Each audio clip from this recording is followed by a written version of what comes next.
Kementerian Luar Negeri Indonesia mengatakan warga negara Indonesia di Ukraina saat ini dalam keadaan aman di tengah eskalasi konflik yang ada di wilayah itu. Untuk sementara, pemerintah meminta WNI berkumpul di KBRI di kota Kiev. Kemenlu telah melakukan komunikasi dengan 138 WNI di Ukraina. Jika situasi memburuk, pemerintah dan KBRI Kiev akan mengupayakan evakuasi WNI dari Ukraina. Rusia mulai menyerang Ukraina dan korban tewas mulai berjatuhan. Lebih lengkap terkait hal ini akan kami bahas bersama pengamat militer dari CSIS, Gilang Kembara. Selamat sore Mas Gilang. Selamat sore Mbak Cindy. Mas Gilang, dari serangan yang dilakukan Rusia ke Ukraina, 7 orang diinformasikan tewas dalam serangan. Menurut Anda akan sebesar apa nanti eskalasinya setelah ada korban tewas di sana? Saya rasa eskalasi ini baru saja bermulai dan tentu kita akan melihat lebih besar lagi, eskalasinya akan lebih besar lagi di kedepan harinya sampai Vladimir Putin merasa ia sudah mencapai tujuannya dengan peperangan ini. Seberapa besar yang Anda perkirakan dari serangan atau konflik antara Rusia dan Ukraina ini? Tentu saya bisa mengatakan bahwa di sisi timur Ukraina itu kira-kira ada sekitar 18 juta orang. Dan orang-orang tersebut memang sekarang sedang bergerak menuju ke arah barat. Dan sepanjang jalan saya rasa pasti Vladimir Putin juga akan secara tidak langsung akan menyebabkan banyak kekacauan dan juga pertumpahan darah sepanjang ia menyerang Ukraina ke tengah. Oke, Anda tadi menyatakan bahwa ini mungkin akan berhenti ketika Putin merasa sudah mencapai pada tujuannya. Yang dikhawatirkan oleh Vladimir Putin atau Presiden Rusia adalah Ukraina bergabung dengan NATO. Sampai sekarang kan belum jelas di mana posisi Ukraina, apakah bergabung atau tidak dengan NATO.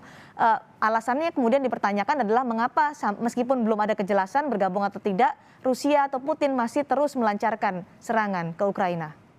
Betul. Memang ini sebenarnya kita tidak mengetahui pada aslinya ya, apa sebenarnya tujuannya. Di awal Putin ingin menyebutkan bahwa ia sekedar melindungi warga etnis Rusia di wilayah timur Ukraina. Lalu ia juga mengatakan bahwa ia tidak senang melihat Ukraina didekati oleh NATO dan tidak ingin melihat Ukraina bergabung dengan NATO. Di luar dari ini saya tidak tahu apakah ada lagi tujuan dari Putin untuk bisa mencegah Ukraina untuk masuk ke dalam wilayah pengaruh dari Barat dan Uni Eropa. Jika konflik ini terus meningkat eskalasinya, Mas Gilang, apakah ada kemungkinan negara-negara anggota NATO, termasuk Amerika Serikat, akan terlibat dalam konflik ini? NATO dan Amerika Serikat sudah menjelaskan dari awal bahwa mereka tidak mempunyai appetite atau mempunyai kekuatan untuk mencoba untuk menghalau invasi Rusia di Ukraina. Yang telah mereka lakukan adalah untuk membantu Ukraina melalui berbagai macam material, baik itu material peperangan, alat perang, ataupun material untuk menjaga para warga sipil di Ukraina. Tetapi saat ini dan sampai sekarang mereka menyatakan bahwa mereka tidak memiliki keengganan untuk masuk menerjunkan pasukan langsung di wilayah Ukraina. Jadi dalam waktu dekat Anda perkirakan NATO dan Amerika Serikat tidak akan terlibat dalam konflik ini? Saya rasa tidak.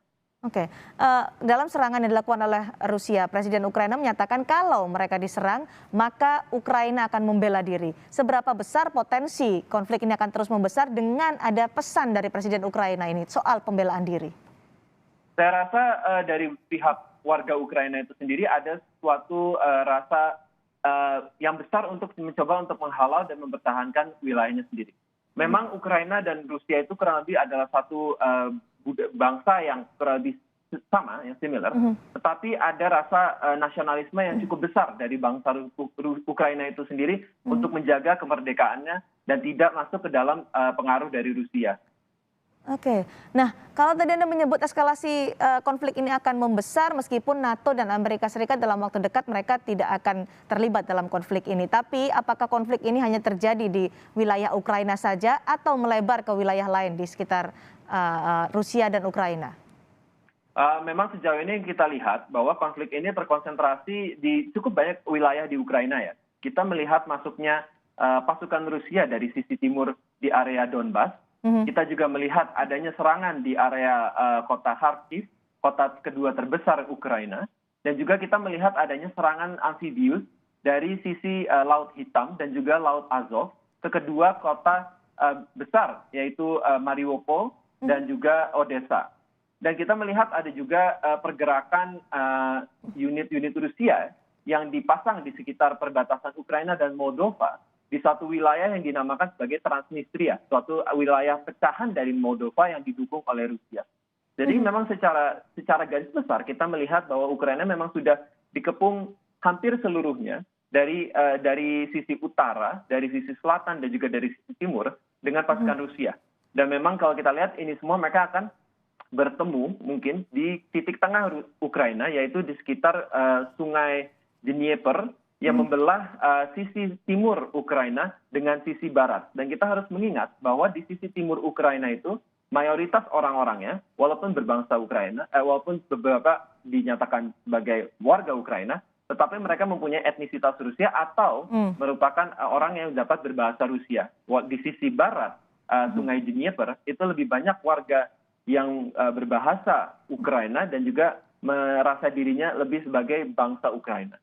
Oke, tadi kami juga berbincang dengan pengamat militer yang tinggal di Rusia, warga negara Indonesia, bahwa saat ini serangan yang dilakukan oleh Rusia adalah menggunakan rudal, belum melalui darat. Nah, pertanyaannya adalah ketika semakin membesar eskalasinya atau konfliknya, apakah Rusia nanti akan hanya pada wilayah-wilayah pinggiran kawasan timur Ukraina yang berbatasan langsung dengan Rusia, atau akan menyerang ke pusat Ukraina, pusat pemerintahan? Saya rasa pertama Rusia akan melihat lebih dahulu seberapa tinggi moral dari pasukan Ukraina untuk mencoba menjaga dan menghalau serangan Rusia ke dalam. Serangan yang dilakukan oleh Rusia sekarang melalui misil dan juga pesawat tempur untuk menggempur instalasi-instalasi pertahanan Ukraina dan instalasi-instalasi kritis negara itu untuk bertujuan untuk memutus segala macam rantai komunikasi, rantai logistik, dan juga pada akhirnya mencoba untuk mematahkan moral dan semangat pertahanan dari para pasukan-pasukan Ukraina. Apabila telah dinilai oleh Rusia bahwa serangan yang telah diluncurkan pertama ini telah berhasil untuk menurunkan tingkat psikologis pasukan Ukraina, maka tentu pasukan Rusia akan mencoba untuk terus masuk ke area tengah Ukraina dan mungkin mereka akan mencoba untuk menduduki ibu kota Ukraina yaitu Kiev. Tetapi semua tentu akan diperhitungkan dengan baik-baik. Rusia tentu akan mencoba untuk menyelesaikan hal ini secepat mungkin, dan juga kita perlu mempertimbangkan situasi cuaca yang saat ini terkadang yang dinilai sangat penting. Dan mengapa menurut saya cuaca itu penting? Karena Rusia pada doktrinnya sangat bertumpu kepada brigade mobil, brigade mekanisnya mereka, dan juga brigade tank mereka. Dan di saat ini, saat musim dingin yang kering, yang telah mengeraskan tanah, itu suatu elemen yang membantu pasukan Rusia untuk melaju ke dalam Ukraina. Tetapi apabila cuaca pada suatu hari muncul hujan dan membasahi wilayah Ukraina, maka pasukan brigade tank mereka tidak bisa maju dengan kecepatan yang diharapkan oleh pasukan Rusia. Jadi memang cuaca menjadi satu faktor yang penting juga. Baik, serangan sudah dilancarkan oleh Rusia, korban sudah berjatuhan. Apakah ada yang bisa menengahi kedua negara ini, Mas Gilang? Itu adalah pertanyaan yang baik. Saya sendiri juga susah mencari siapa yang dapat menengahi. Saya awalnya merasa bahwa ASEAN mungkin sebagai asosiasi yang mempunyai hubungan baik dengan kedua negara bisa menengahi kedua belah pihak Ukraina dan Rusia. Baik, itu masih menunggu waktu karena eskalasi juga konflik masih terus terjadi di sana. Terima kasih Mas Gilang Kembara dari CSI telah bergabung bersama kami di Kompas Petang hari ini. Terima kasih Mbak Cindy.